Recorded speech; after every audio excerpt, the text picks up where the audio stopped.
It begins perhaps with something as small as the sound of a zipper.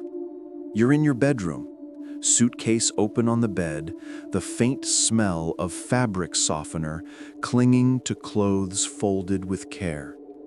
A hat, a map, a bottle of medicine, a pair of comfortable shoes, each one placed with quiet intention. You pause for a moment, looking at the passport on the dresser. The same passport that once held the promise of adventures, of new cities and oceans, of laughter shared with friends who may no longer be here. Now that same little booklet seems heavier somehow, not in weight, but in meaning. You find yourself wondering, as the evening light pools softly across the floor, why travel feels different now. It isn't fear, it's something gentler, a whisper of caution, a reminder that the body and the world have both changed. When you were younger, travel meant motion, planes, trains, late-night stops, the thrill of getting lost. But after 70, travel carries another rhythm, slower, more deliberate, filled with awareness of fragility and grace. You start to notice things you once ignored, the stiffness after long hours of sitting, the sudden fatigue after a crowded terminal, the strange way unfamiliar food affects your stomach. Yet what's hidden beneath these small discomforts isn't just the physical. It's the realization that travel now is no longer about seeing the world, but about how the world meets you as you are. There are hidden dangers that don't live in guidebooks or travel blogs. They hide in the quiet, in the way your balance shifts when stepping off a bus, in the way your sleep falters across time zones, in the way your heart quickens at the stress of rushing through a gate. They are not meant to frighten, but to remind you, your journey now requires a new kind of wisdom, one that listens to the body as carefully as the soul. Because at 70 and beyond, travel is no longer a race towards discovery. It's an act of courage, of faith, of trust, in yourself, in your limits, and in the unseen forces that keep you safe. You've earned the right to move gently, to rest when needed, to prepare more deeply. This isn't about stopping. It's about understanding that every adventure now carries both beauty and risk, and that both can coexist peacefully. So, before the wheels lift from the ground or the road unfolds beneath your tires, there's something important to know. 5 hidden truths that every senior traveler should carry, not in their luggage, but in their heart. They are not warnings, but companions, lessons quietly gathered from those who've journeyed before you. Because travel after 70 isn't just about seeing the world, it's about learning how to move through it safely, meaningfully, and with grace. It often begins beautifully. The excitement of a long-awaited trip, the soft hum of the plane, the first glimpse of a new horizon. It's all there, familiar, yet strange. But what many seniors discover after 70 is that travel carries a quiet toll. The first hidden danger isn't in the turbulence or the crowds, it's in the body itself, how easily it forgets its old strength. You rise after hours of sitting, and your legs feel unsteady, your back stiff like an old tree after the storm. Deep vein thrombosis, circulation issues, fatigue. These are not grand stories people tell, but silent companions of every long journey. The body, once so willing, now asks for understanding. The truth is, it doesn't betray you, It simply speaks more softly than before, and travel has a way of making you listen. I remember watching an older couple once on a quiet morning train through Italy. They sat side by side, fingers intertwined, the woman resting her head against the man's shoulder. When the train stopped suddenly, he reached to help her stand, but she hesitated, her balance not as it once was. He smiled, patient, steady, and said softly, "Take your time, love. We're not racing anyone." That moment stayed with me, because that is what travel after 70 truly asks of us: patience with ourselves. The second danger is haste, that old habit of pushing too hard, of believing we must keep up with others. In youth, speed meant excitement. In age, it can mean exhaustion. Your journey deserves the tempo of your breath, not the rhythm of a tour schedule. Then there's the unseen fatigue that follows, the kind that creeps in not from walking too much, but from navigating unfamiliar places, airports, taxis, new currencies, new languages. Each decision, however small, takes energy. And when you are older, energy is sacred. Mental strain can bring confusion or anxiety, and in unfamiliar surroundings, that can lead to real risk. A wrong turn, a misplaced bag, a forgotten pill. These are the quiet hazards no travel agent ever mentions. But even as I say this, there's something beautiful about it too. The reminder that you have the wisdom to prepare, the awareness to move mindfully, and the heart to still seek wonder despite the weight of years. Because danger, when acknowledged, becomes less threatening. It becomes part of your ritual of care. You stretch your legs more often, drink more water, rest when you need to. You learn to honor your pace instead of apologizing for it. The journey slows, yes, but in that slowing, you begin to notice what youth often missed. The taste of the air in a new place, the kindness of a stranger who offers a seat, the way the light shifts differently at dusk. Travel after 70 isn't about avoiding the world. It's about learning to meet it differently, with more tenderness, more awareness, and more trust in the body that has carried you this far. Every step you take, every mile you cross becomes not a test of endurance, but a quiet dialogue between courage and care. And somewhere in that balance lies the true art of traveling well, even and especially in the later seasons of life. There's a moment that every older traveler eventually encounters, one that isn't written on any itinerary. It comes quietly, somewhere between the comfort of home and the wonder of elsewhere. You might be sitting in a hotel room after a long day of sightseeing, shoes kicked off, heart full, but your body aching in quiet protest. The day was beautiful, the laughter, the history, the colors. Yet now, as night falls and you listen to the distant hum of a foreign street, something inside you feels unsteady. It's not pain exactly.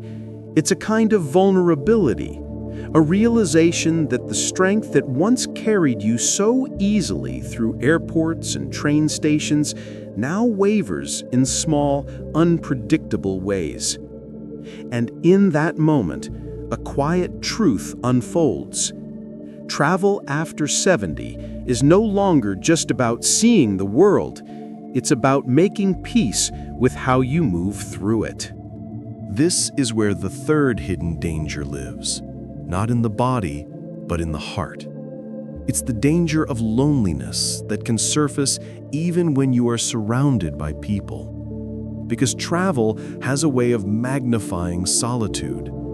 You see couples walking hand in hand, families laughing over dinner, groups of friends sharing inside jokes. And sometimes, if you're traveling alone, it can remind you of who isn't there anymore.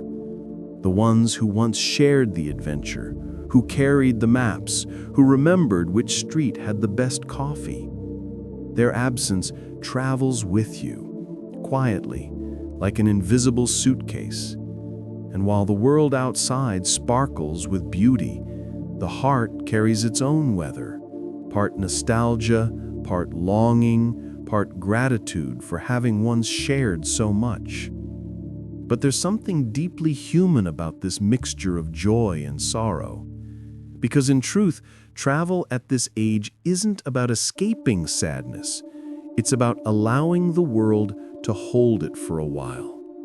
You walk through a market, you taste something new, you hear a melody drifting through the air, and suddenly you feel both alive and wistful at once. The world becomes a mirror, showing you not just its colors, but the depth of your own story.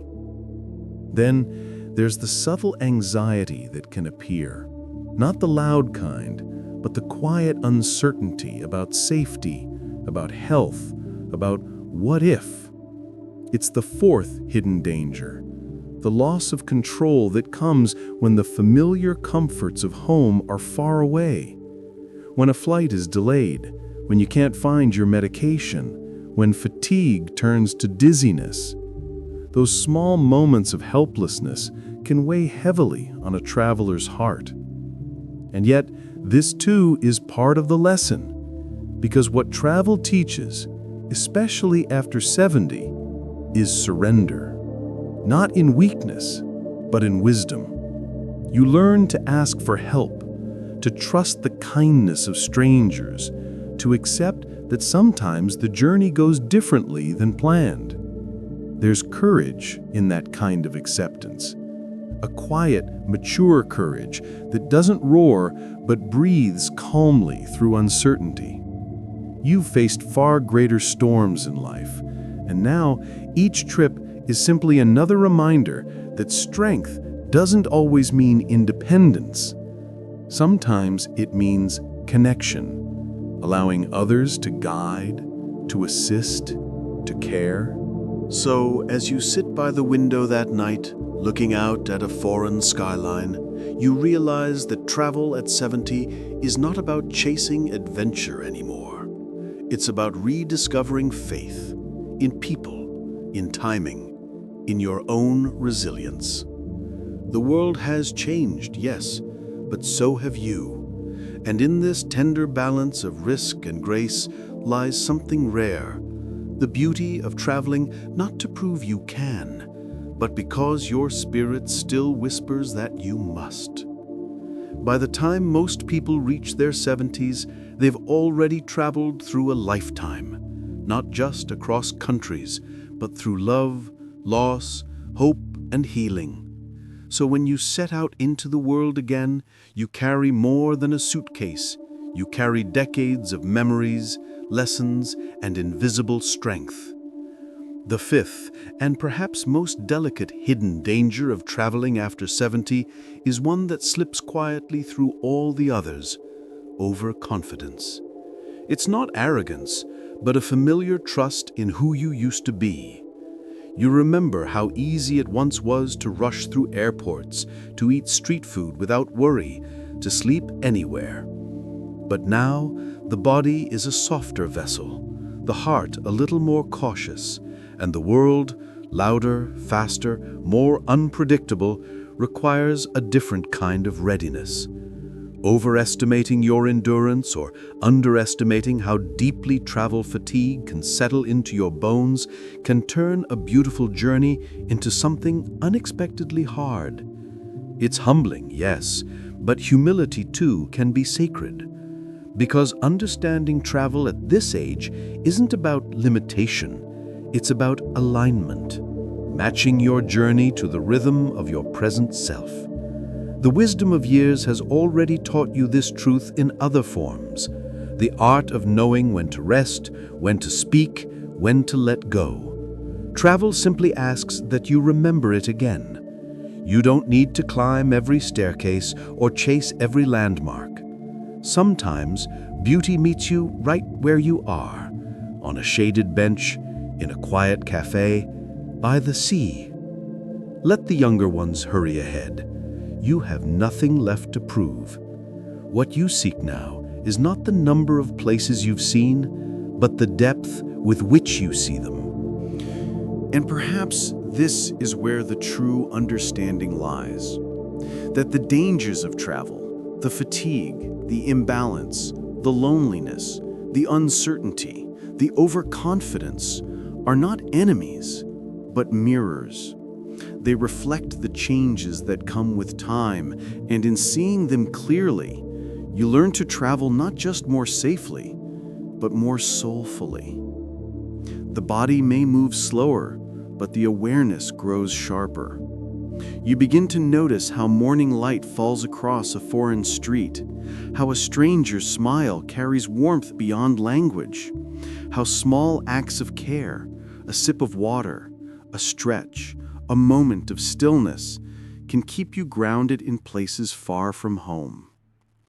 There's a quiet dignity in this stage of travel, a grace that comes from honoring your limits without apology. You begin to realize that safety isn't only about precaution, it's about presence, being fully awake to your surroundings, attuned to your needs, mindful of your energy. It's about remembering that you deserve peace as much as adventure, rest as much as discovery. You've earned the right to move slowly, to plan thoughtfully, to say no when your spirit whispers, enough. And when you travel this way, not as the person you once were, but as the person you are now, something beautiful happens. Fear loosens its hold. You begin to trust your instincts again. You find balance not by denying risk, but by respecting it. The world feels vast, yes, but also kind. And in that realization, the dangers lose their sharpness. They become gentle reminders to walk with care, to travel with awareness, and to let wisdom, not worry, guide your way. There comes a moment, often near the end of a journey, when everything slows down. Maybe you're sitting at an airport gate, suitcase by your feet, boarding pass in hand. The noise around you fades into a soft hum. You look out at the runway, watching planes lift into the pale sky, and you realize something quietly profound. Travel has changed you again, though not in the way you expected. It hasn't made you feel younger or braver, but more aware of fragility, of time, of the incredible resilience that still lives within you. The hidden dangers you once feared no longer feel like threats. They've become companions, reminding you that even after 70, you are still capable of movement, still capable of wonder. You simply move differently now, not with urgency, but with reverence. Perhaps this is what it means to age gracefully in motion. To understand that safety and beauty are not opposites, but partners. You prepare your medicine carefully, you listen to your body, you pace your days, but you also keep your heart open to awe. You allow yourself to rest when needed and to marvel when the world surprises you. You carry the softness of experience like a lantern, lighting the path not only for yourself, but for others who will follow. Because travel at this age is no longer about collecting memories, it's about deepening the meaning of the ones you already have. Every journey becomes a conversation between who you were and who you are becoming. And maybe that's the secret truth hiding beneath all these so-called dangers. They are not obstacles, but thresholds. Each one, fatigue, imbalance, loneliness, uncertainty, invites you to move with more grace, to care for yourself more tenderly, to see life not as a series of risks, but as a collection of moments worth living fully. The body may grow slower, but the spirit becomes vast. You start to see that travel after 70 isn't about escaping age, it's about embracing it as your wisest travel companion. So, when you finally return home, unpacking the souvenirs and the small reminders of where you've been, you may notice that the greatest souvenir isn't the postcard or the photograph. It's the quiet confidence that you can still explore, still adapt, still find joy in unfamiliar places. You've learned that peace doesn't come from safety alone, but from knowing how to balance safety with surrender.